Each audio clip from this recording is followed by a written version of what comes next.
particular subject, but Shakur Stevenson was reportedly arrested, and I looked at the article and whatnot, so I don't have any additional information beyond this, so I don't really have much thoughts. But I don't think he belongs in the ring. You don't think he belongs in the ring? No. Details regarding the situation is that Judge Althea M. Haney issued the warrant on February 2nd. I mean, drinking's normal, no? Everyone drinks. Really? I don't, but I mean, I mean that's not really trash talking. Right? You don't. He was catching them clean, you know. But they're gonna say that the steroids gave him more momentum. I mean, to me, he didn't look that good in the beginning. Shakur Stevenson just got arrested after failing a drug test, and everything you thought you knew about his dominant victory over Teofimo Lopez is about to get flipped upside down. This isn't just another boxing scandal. This is a complete destruction of what looked like one of the most impressive performances of the year, and the fallout is already sending shockwaves through the entire sport. You know, my son could be a way better fighter, stronger if he was to take those substances. But I don't know what the deal is. We'll find out in the future what happened. Here's what went down.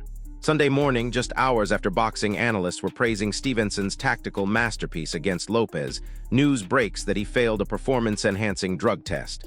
Then comes the arrest. We're talking about a fighter who just put on what everyone called a boxing clinic, completely dismantling Lopez with precision, timing, and what we thought was pure skill. But now we're looking at the possibility that every perfectly timed counter, every effortless movement, every moment that made Lopez look helpless might have been chemically enhanced. And Teofimo Lopez SR, who watched his son get outclassed in that ring, suddenly doesn't look like a bitter father making excuses. He looks like a man who knew something was off from the very beginning. When a guy is you know, taking in performance enhancement drugs, you know, it's just it's dangerous. It's dangerous. The timing of this revelation is absolutely devastating for Stevenson's career and reputation. Think about it. This was supposed to be his breakout performance, the fight that proved he belonged at the elite level of boxing. Analysts were falling over themselves praising his boxing IQ, his ring control, his ability to make a dangerous fighter like Lopez look amateur. Max Kellerman broke down how Stevenson's superior tactics exposed Lopez completely. Timothy Bradley Jr. called it mental mastery. Daniel Jacobs described it as sheer technical brilliance from the opening bell. But now all of that analysis, all of those expert breakdowns, they're tainted. Because if Stevenson was using performance-enhancing drugs, then what we witnessed wasn't boxing genius. It was cheating at the highest level. I mean, I told my son to be a real man, you know, and to take his losses like the way he takes his wins, and to hold on to that belt after a beating like that is it's disgusting, man, you know? And here's where it gets absolutely wild. Devin Haney just came out making a crucial point that everyone needs to hear. This isn't just about unfair advantages or tainted victories. This is about putting lives at risk. When you step into a boxing ring enhanced by steroids, you're not just cheating your opponent out of a fair fight. You're turning your fists into weapons that could seriously injure or even kill someone. Lopez went 12 rounds getting hit by punches that may have been artificially enhanced.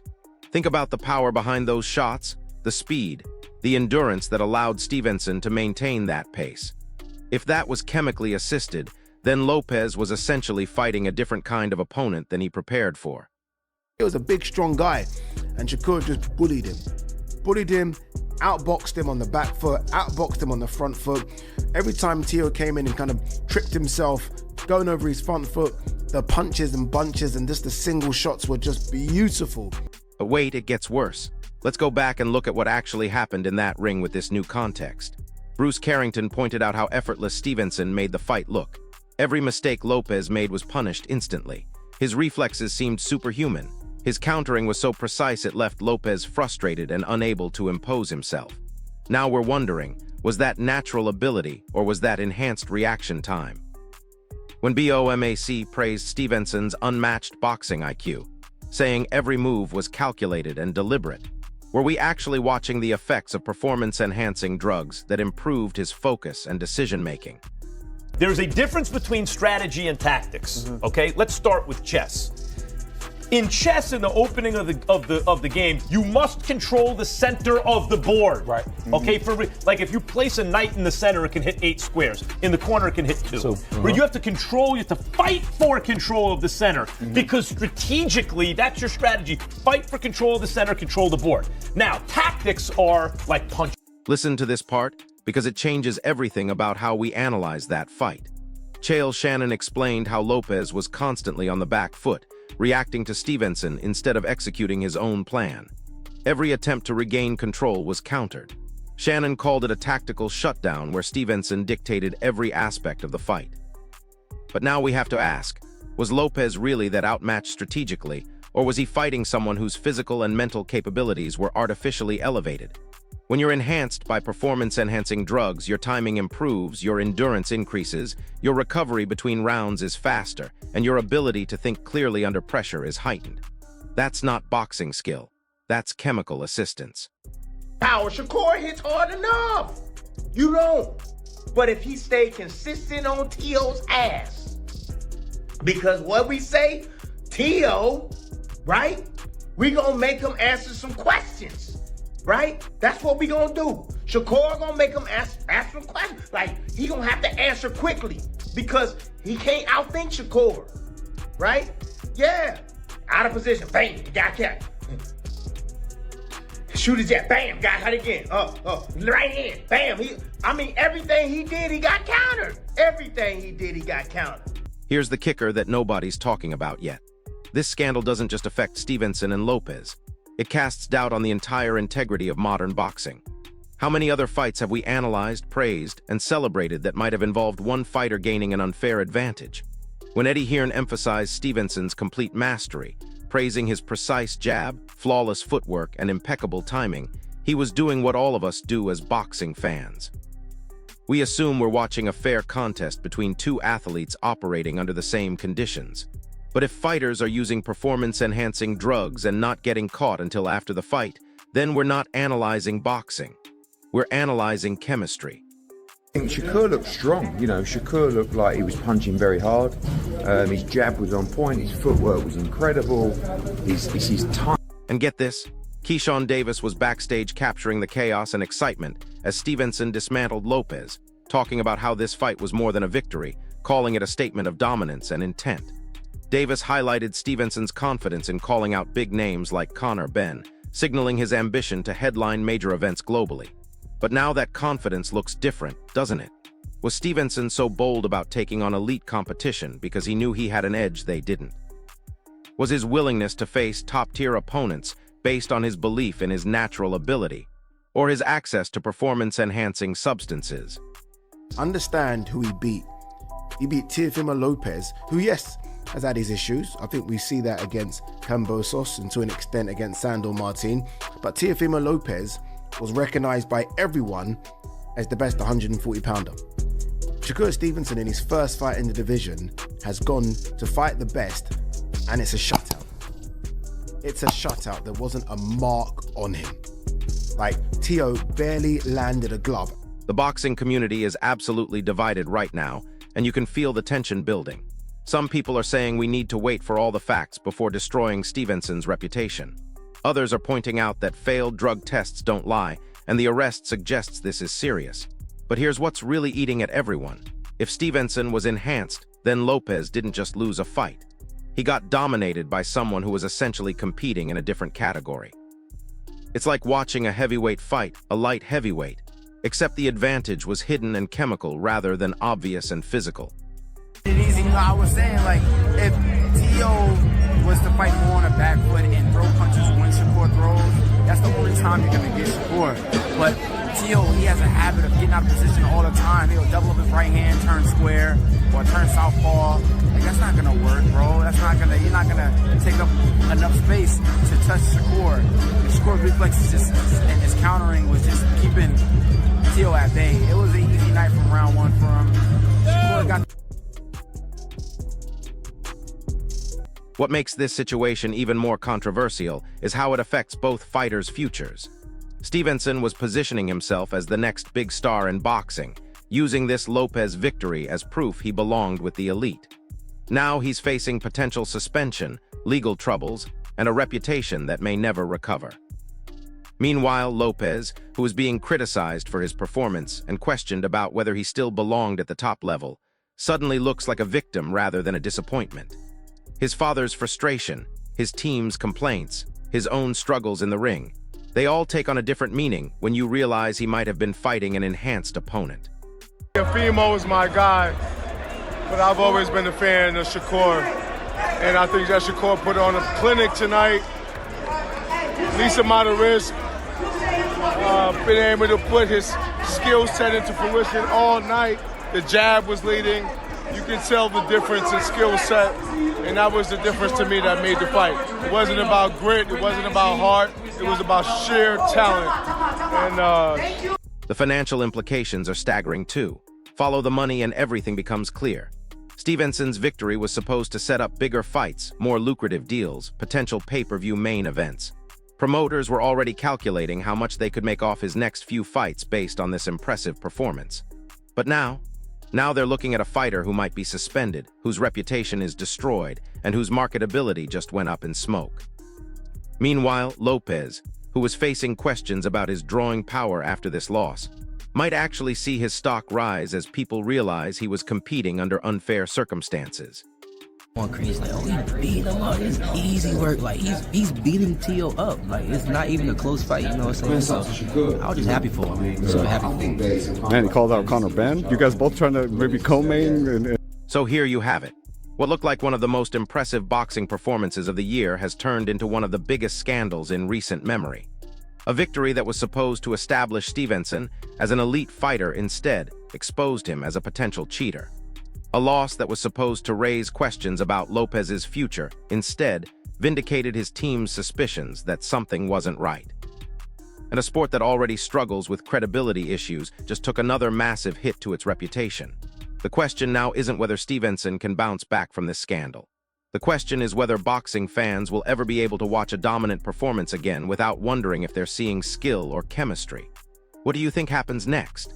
Does Stevenson's career survive this, or is this the kind of scandal that ends everything he's built? Drop your thoughts in the comments below, smash that like button if this breakdown helped you understand what's really happening, and make sure you subscribe and hit the notification bell because this story is just getting started. I'll see you in the next one. A bit wild, to be honest with you. Like, I don't like that stuff, if I'm honest, but Teofimo's Teofimo. Like, you could never control him. You can never predict what he's going to do or say.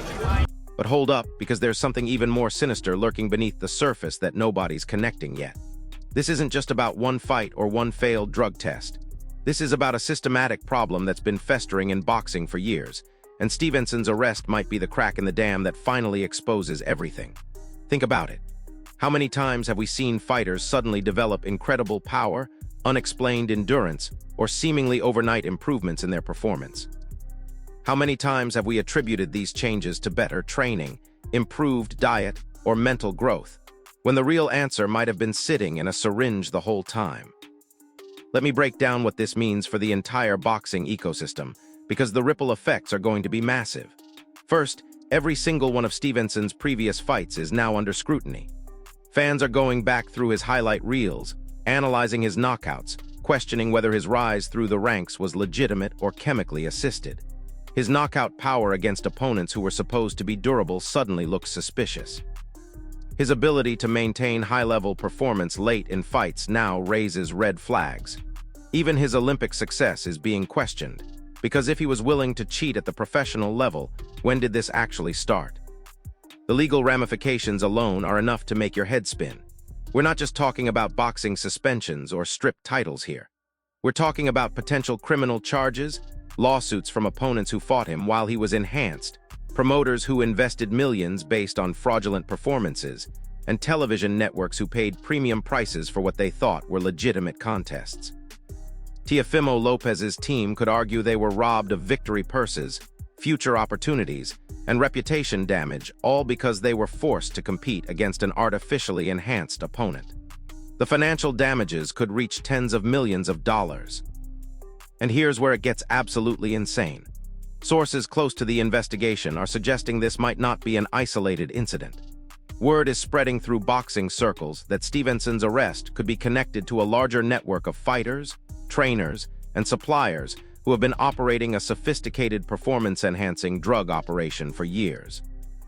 We're potentially looking at the biggest doping scandal in boxing history, one that could make the BALCO scandal in track and field look like child's play.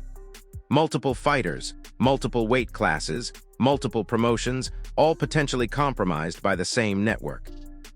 The timing of when Stevenson got caught is particularly damaging because it exposes how inadequate boxing's drug testing protocols really are. This wasn't caught before the fight during random testing. This wasn't discovered through the standard pre-fight screening. This came out after Stevenson had already collected his victory purse, after the media had already crowned him as the superior fighter, after Lopez had already absorbed the damage to his reputation and ranking.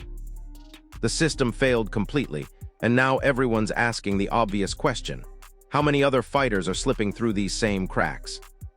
What's really eating at people in the boxing community is the betrayal of trust.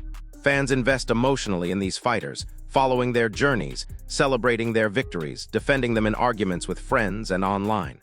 When you find out that those victories were potentially tainted by performance-enhancing drugs, it doesn't just change how you view the fighter. It makes you question your own judgment. It makes you wonder if you've been played for a fool. The comment sections on boxing videos are already filled with fans expressing anger, disappointment, and a sense of betrayal that goes way beyond just being upset about one fight. The media coverage of this scandal is revealing some uncomfortable truths about how boxing journalism works. Remember all those glowing post-fight analyses praising Stevenson's performance, all those expert breakdowns explaining his tactical brilliance, all those comparisons to legendary fighters. The same analysts who were celebrating his boxing IQ are now scrambling to reframe their coverage, and some are quietly deleting social media posts that praised his performance.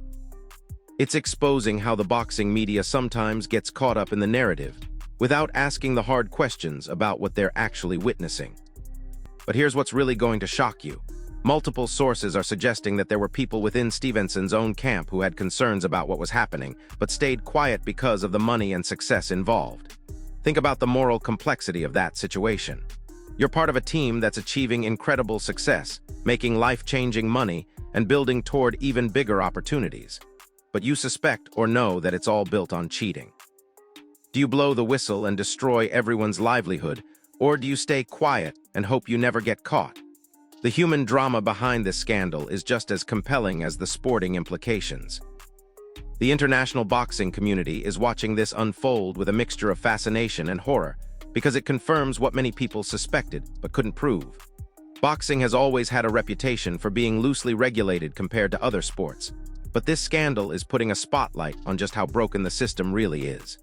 Other countries with strong boxing programs are already using this as an example of why American boxing can't be trusted. International sanctioning bodies are distancing themselves from the situation, and there's talk of implementing much stricter testing protocols that could fundamentally change how the sport operates. What makes this even more devastating for Stevenson personally is the timing in relation to his career trajectory. This wasn't some veteran fighter at the end of his career trying to squeeze out a few more paydays. This was a young, talented athlete who was supposedly just entering his prime. He had legitimate skills, genuine athletic ability, and the kind of natural talent that should have carried him to success without any artificial enhancement. The tragedy is that he might have achieved greatness legitimately, but now we'll never know because he chose to take shortcuts that have potentially destroyed everything he worked for. The psychological impact on Teofimo Lopez is something that's not being discussed enough, but it's absolutely crucial to understanding the full scope of this scandal. Imagine being a professional athlete at the highest level of your sport, preparing for months for the biggest fight of your career, following all the rules, making all the sacrifices, only to step into the ring against someone who was artificially enhanced. The physical beating he took was bad enough, but the mental and emotional damage of being dominated by someone who was potentially cheating adds a whole different layer of trauma to the experience. Here's something that's going to make boxing fans absolutely furious. The drug testing protocols that allowed this to happen are the same ones that are supposed to protect every fighter in every major bout. The fact that Stevenson was able to compete while enhanced means the system failed not just Lopez, but every clean fighter who has to compete wondering if their opponent is playing by the same rules. It's creating an atmosphere of suspicion and paranoia that could fundamentally damage the competitive integrity of the entire sport. The business side of boxing is already starting to react in ways that are going to have long-term consequences. Sponsors are quietly reviewing their contracts with fighters, looking for morality clauses and performance-enhancing drug provisions that might allow them to cut ties without financial penalties. Television networks are implementing stricter drug testing requirements for fighters who appear on their broadcasts. Promoters are adding additional testing protocols to their events, which is increasing costs and complexity for everyone involved. The entire economic structure of boxing is being forced to adapt because of this scandal. What's particularly heartbreaking is watching how this affects the perception of boxing as a sport that's supposed to reward hard work, dedication, and natural talent. Young fighters coming up through amateur and professional ranks are seeing that even at the highest levels, some people are willing to cheat to get ahead. It sends a message that playing by the rules might not be enough to succeed, which could influence the next generation of fighters to make similar choices. The cultural damage to the sport could last for decades. The investigation is apparently expanding beyond just Stevenson to include his entire support network. Trainers, nutritionists, strength and conditioning coaches, even family members are potentially under scrutiny. Law enforcement is treating this as a serious criminal enterprise rather than just a single athlete making bad choices. The scope of the investigation suggests they believe this goes much deeper than one fighter failing one drug test, which means we could be looking at months or even years of revelations that continue to shake the boxing world to its core.